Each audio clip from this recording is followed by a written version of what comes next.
So I have a project in mind using some mermaids, and I need some mermaid tails.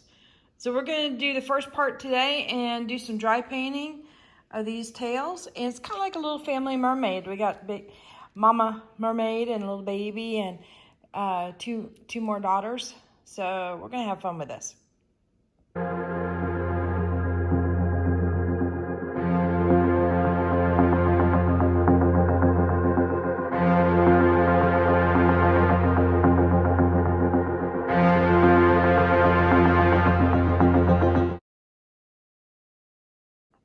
All right, so I want to talk you through a little bit of what I'm doing here.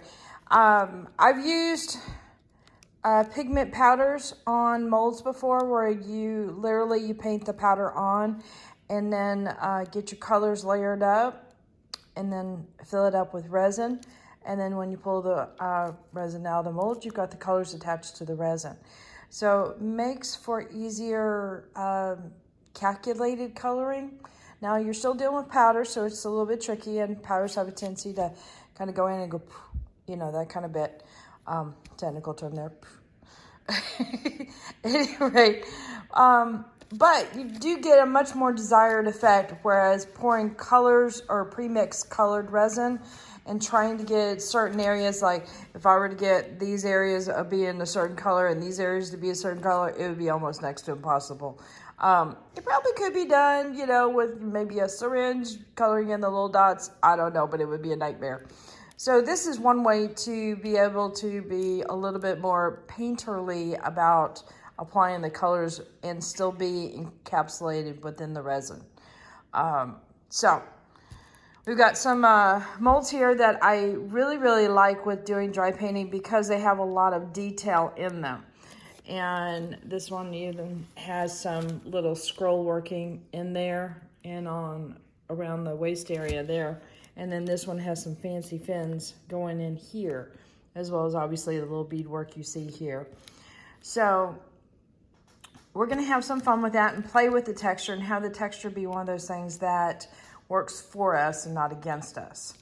So in this case, for those that haven't seen any of my videos before, with dry painting, what you want to do is you paint the areas that you can touch first. In other words, the highest parts. And I'm going to show you in this one because it'll probably be the most good as far as illustrative wise. Okay, so this area here is nice and raised up, whereas these are little recessed pockets. So we'll want to paint these areas first because no matter what you do, you're going to end up getting some kind of color on there. So like if I were to paint this first, these would get contaminated. Kind of think of it as like an overspray. So by knocking these guys out first, even if these get a little bit overspray, it's not going to be that big of a deal than it would be if these got it. So we'll get these colored first, get that area worked out, and then I can really focus in on the detailed tiny areas that are deeper. And then we really need to go into.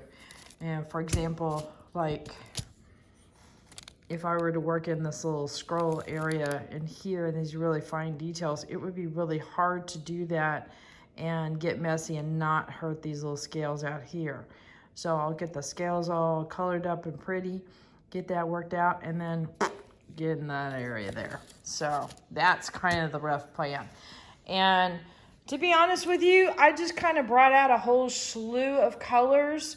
I don't know if I'm going to use all of them, but it's kind of like my alcohol inks. I'll bring out a bunch and use, you know, just kind of see how they interact together.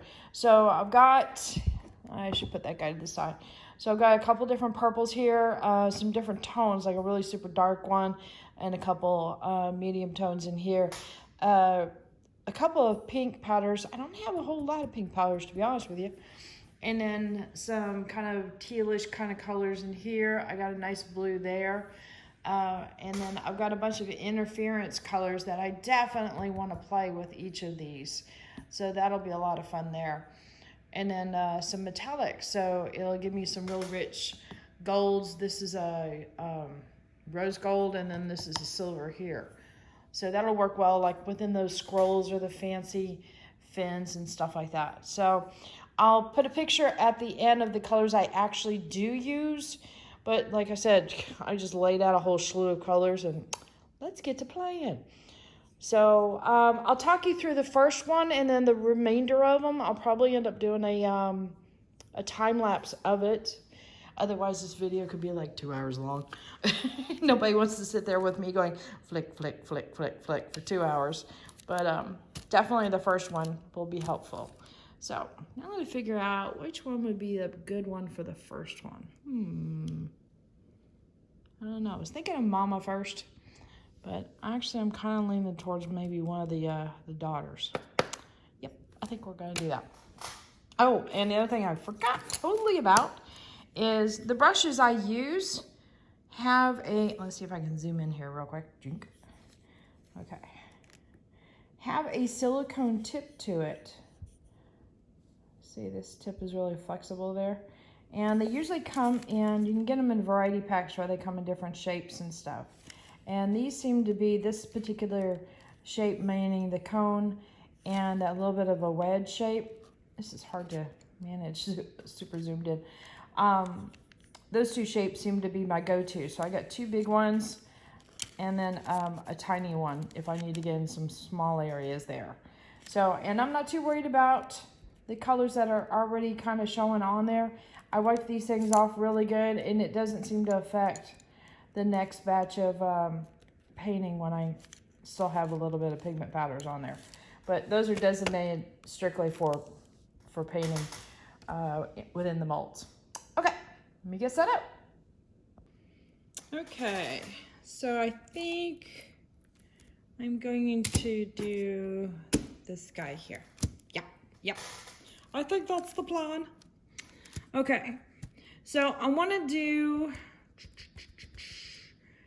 this one, I think, in pinks. So we're gonna have a lot of fun with the pinks. I wonder if I should pull an orange. I'll be right back. Okay, so you guys probably thought I lost my marbles a little bit looking for some orange. I found some. But combination, and here, let me give you the reason for that, is if I'm working with a variety of pinks and they kind of all become a little bit monotoned, sometimes adding a little bit of orange or something similar like that kind of gives it a little bit of vibrancy to it. So that's the plan. Look at how sparkly this one is. And I would highly recommend, if you do any dry painting, to not have your fans on. And I think you can probably connect the dots on that guy. So I'm using interference powders with this. This is the first time I've actually used it with dry painting. So I don't know what to expect, to be honest with you. And I've got lilac here and gold. And I've also got a paper towel close by, which you can't see unless I pick up the whole thing. Okay. And occasionally I'll wipe off my brush on the paper towel if it's getting too much. So let's see now, what's the plan here?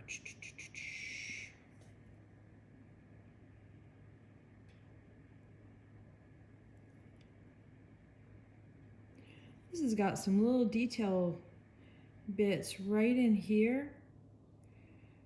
And I'm thinking, what if I grab some, maybe a metallic, and hit those, because a lot of the details are usually cut in, like this area in here where I'd want to put the metallic in, or you know, something to make it stand out. But in this case, it's actually on the surface. You can see that. So it's on the surface area, so it's going to get touched a lot easier. And sometimes by doing that, I get to keep that detail a little bit more. So let's see now. Yeah, I'm gonna go with silver, I think. Just hit it with a little bit of silver.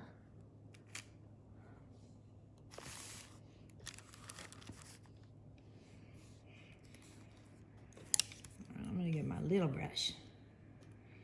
So I literally just,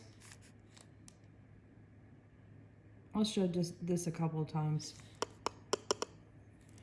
Give it a tiny tap. And then I'm trying to figure out like where to look, whether I'm looking into the camera or looking directly onto the mold. And then I'm just going to dust it around those little raised areas. Let the texture do a lot of the work for me, which is one of the reasons why I like really textured molds.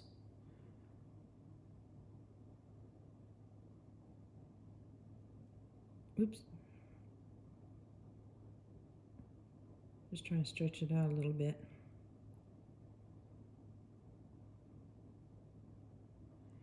Now, if you noticed, there's a little bit of this little splatter here. That's kind of what I'm talking about, like overspray. There's no real term for it with powders, but that's basically it.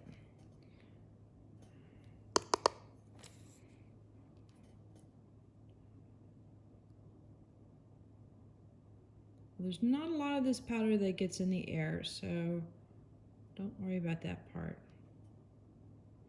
Unless you are literally pinching it and dusting it on top.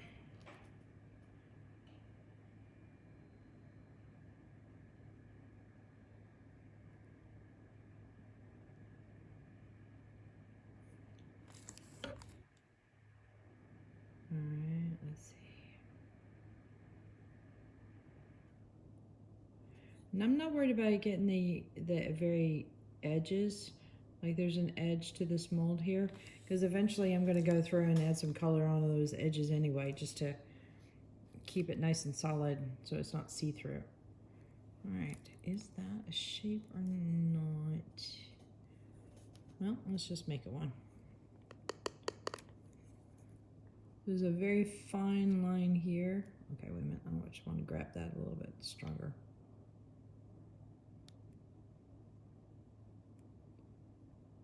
So I'll just run that across.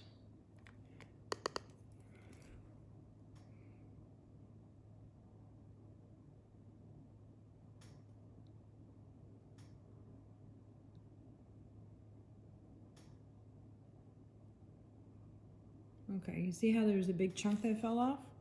Sometimes you just literally push it, put it upside down and drop it, and some of those particles will come right out. But it does leave a very fine dust. So we're not talking about perfect painting here, and I'm not trying to do perfect painting.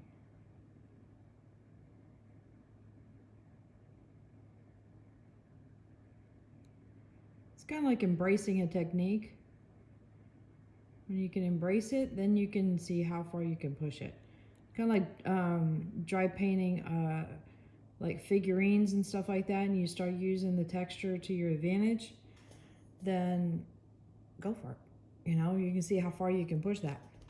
All right, so I got a little bit of silver there at the very edges. Let's see, how can I tie that in? Oop, hang on a sec. All right, so my hubby is working home today. We're kind of doing that self-quarantine thing. We're not at 100% because he does have to go into the office a couple of times, but they're trying to work it out so that that way there's minimum people there, but he thinks he has to go into the actual office with people there Monday. So we're not quite there yet. We're trying to get there. We'll have to figure this out just like everybody else is.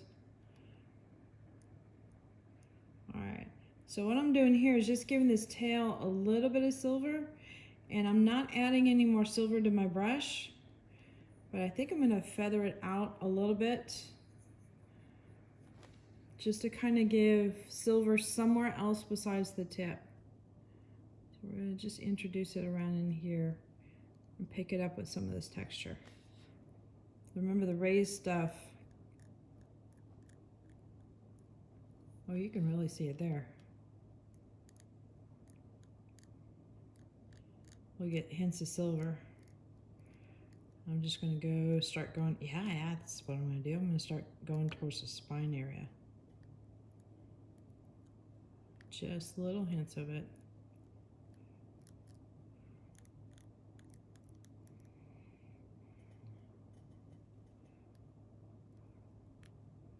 Might not see a whole lot of it in the final piece, but you should get little hints like when you move it around. That works. I'm happy with that. Okay. All right. Now literally, let's see. I'm gonna show you this. With my paper towel, I just literally just like kind of rotate my brush around, wipe off the excess. And you remember the brush was purple before, and you don't see any purple on this right now. So we're good. Okay. So let's see. I want to play with the interference up here, and then play with the darker colors in here. So I think I'm going to do is start working with maybe some, I've got the purple or the lilac interference and the gold. And I thought maybe I'll work with the gold. Nope, I'm changing my mind already. Do the lilac where the silver is and start to feather it out this way. And then introduce the gold in here. And then the interference is kind of a sheer color. So I might try and put another color on top.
So I wanted to share how these little mermaid tails turned out.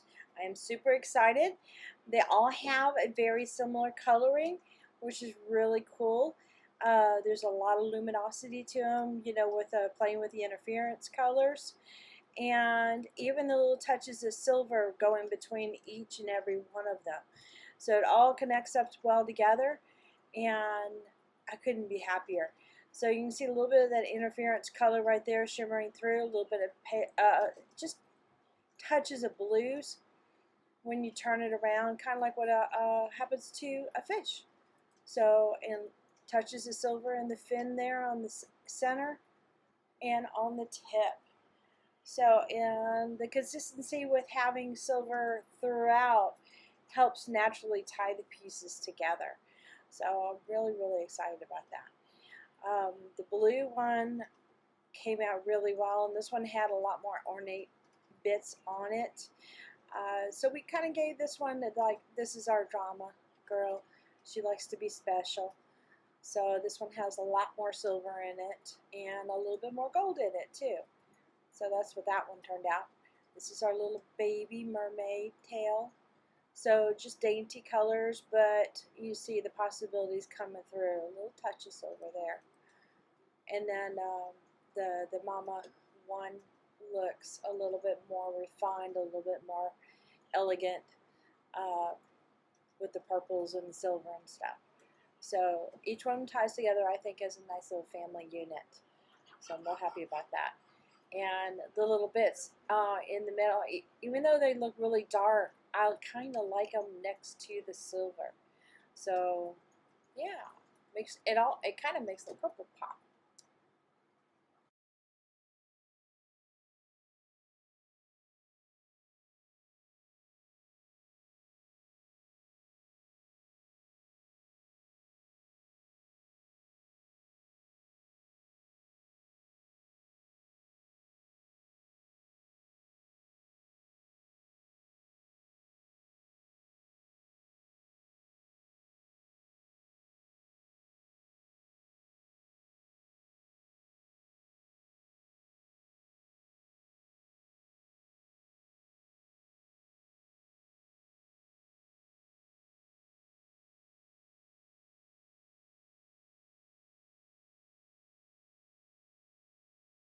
All right, hit that like button, hit the subscribe button, but definitely hit the bell to get notified next time we put a video up. Later, y'all.